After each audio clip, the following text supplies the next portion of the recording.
Time flies. Doesn't time fly? Ladies and gentlemen, it was a year ago when we were in the midst of La Fontaine Tunnel-mageddon. Remember that? Remember when it was they were going to close the 3 lanes and everyone was like, brace for impact, and all of the political leaders were saying, oh my God, this is going to be the worst thing ever. And then it happened, right? We're a year after that. Let's get an update here on what's happening with the La Fontaine Tunnel because, ladies and gentlemen, there are delays. This is Quebec. And we'll take a tour of the island as well on some of the other traffic issues with the one and only Rick Leckner, CJAD 800's Wall of Fame traffic reporter. Welcome back, Rick.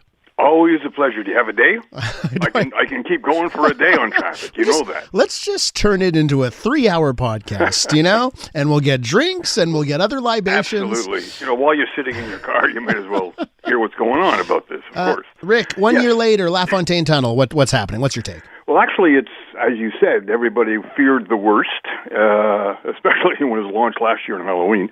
But it hasn't been that bad. It's terrible for people who are heading south, particularly in the evening, because, of course, there's only 1 lane heading south and 2 lanes heading in. So a lot of people, wisely, have been using public transit. I think they had a press briefing on Monday, and they pointed out by car it could be easily 50 minutes. With the bus shuttle, it's like 7 to 10 minutes, which is great. They're kind of on, when I say kind of on schedule, you never know. They say they're on schedule. It is a year later. The costs, of course, have gone up by $1 billion. So instead of the 1.4, it's at 2.5 for the moment. Wow. This thing is supposed to end in 2 years, November 2025. And, in life, right? What can go wrong will go wrong. And we know Quebec, we have a history. Keeping that in mind, right? Quebec is Quebec. How do you rate actually how they're doing with the La Fontaine? Generally, Transport Quebec, who I love dearly, does quite well with major long-term projects. They did a great job, notwithstanding the pain during the construction of the Turcotte interchange. They came in on time. They came in on budget. What they didn't do so well was the design, which they're not good at, on Highway 20. It's a disaster. Highway 20 westbound, through the Turcotte Yard, over to Angrignon, and then First Avenue. I mean, they spent tens and tens and tens of millions of dollars, and anybody who takes that route almost at any time knows what a difficult situation it is. It's such a slowdown. It's such merge into 2. It's such a slowdown in that area, Rick. You're so right. And it doesn't matter when you go, there's a slowdown in that area. So that is another subject, but that, unfortunately, the die is cast there, and nothing will be done about it, I'm sure. People will continue to sit in traffic unless they take a bus or a taxi and use the reserved lane. At the La Fontaine Tunnel, things are going quite well. Thankfully, there have been, they had to stop construction through the summer for a couple of weeks because they found some mold in one of the corridors, and the workers said, listen, you fix this, and until you fix it, we're not going back. Can't blame them for that. So they took care of that. They hopefully don't expect this to happen again. So they're pretty much on schedule. So far, they have not changed the timeline. So they should end work through the, what I would call the Western Tube in a month or 2, and then revert to the other tube. But it'll be the same configuration, always 1 lane heading south only, and 2 lanes heading into Montreal, and that's why, obviously, things are so bad, particularly in the afternoon. It now takes people easily 4 times as long just to go down from the Anjou interchange to get into the tunnel. So you're talking normally a good hour to an hour and a half, possibly, during the evening rush hour, and that is not going to change. And that is no fun when you got to deal with that on your commute. I want to take you to NDG, Rick. Let's talk about Terrebonne Street, the second attempt at a bike path there. What's your take?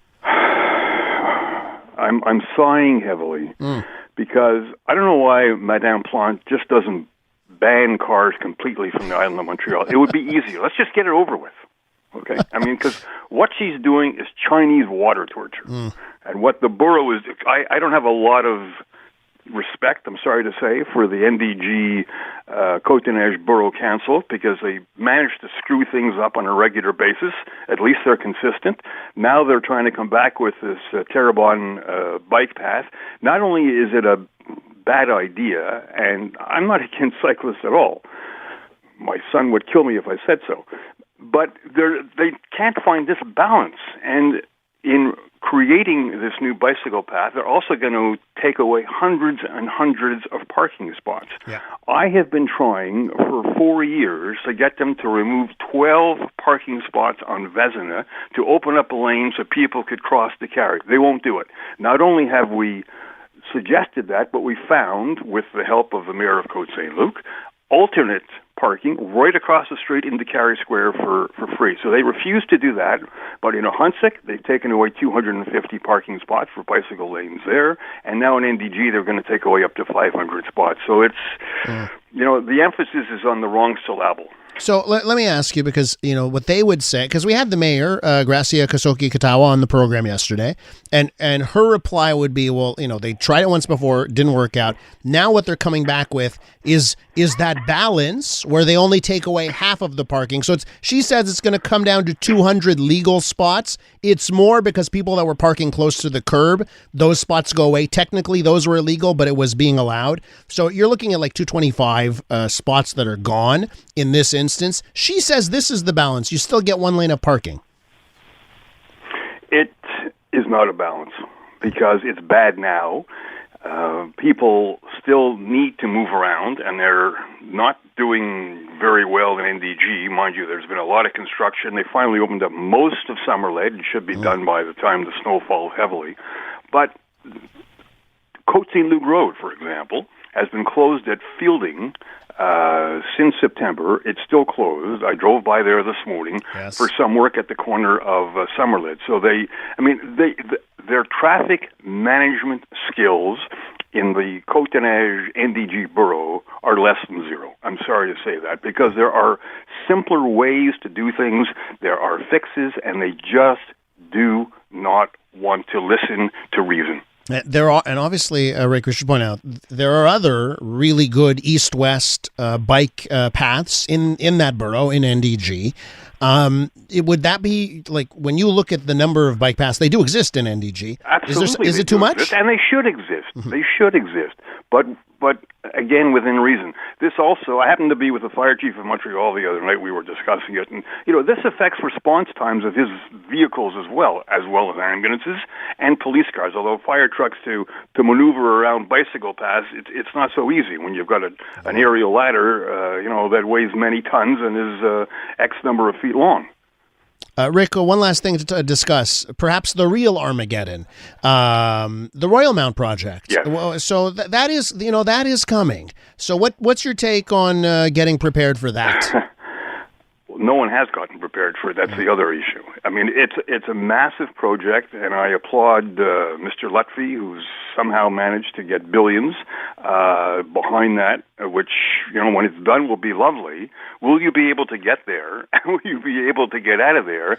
And what's going to happen to all the people who are trying to traverse the Carey interchange with up to 20-25% more traffic? So the only thing they're doing is this pedestrian overpass, which I believe the developer is paying for, $25 million, to link the Royal Mount project with the De La Savane metro station. So everybody asks the same question because they're looking at brand name goods there. Will you carry your Gucci, Louis Vuitton, Prada bag or shoes into the metro system and take the metro home after you've spent thousands of dollars on purchases? Maybe yes, maybe no, but that's not the answer. And the other issue there for the developers, the fact that Town of Mount Royal still isn't giving them the zoning for residential construction. But the big hassle is still going to be traffic. And let's not forget what they're doing across the street of the 40, which is more apartment buildings going up in Ville-Saint-Laurent. So the amount of traffic that is going to be added to that area will be totally and utterly unmanageable. Rick, I think there's an aquarium going into the Royal Mount, so maybe we can have a swimming lane. Just to get swim. We should try that, upstream. Bike lanes and swim lanes coming to a city near you. We got to let it go there, Rick. Thanks so much. I'm happy I was able to give you such a dose of goodness and good news, and I wish you a pleasant day. You're always welcome here on the Elias Matthews Show. Elias, Take care, Rick. Rick Leckner, a CJAD 800's Wall of Fame traffic reporter.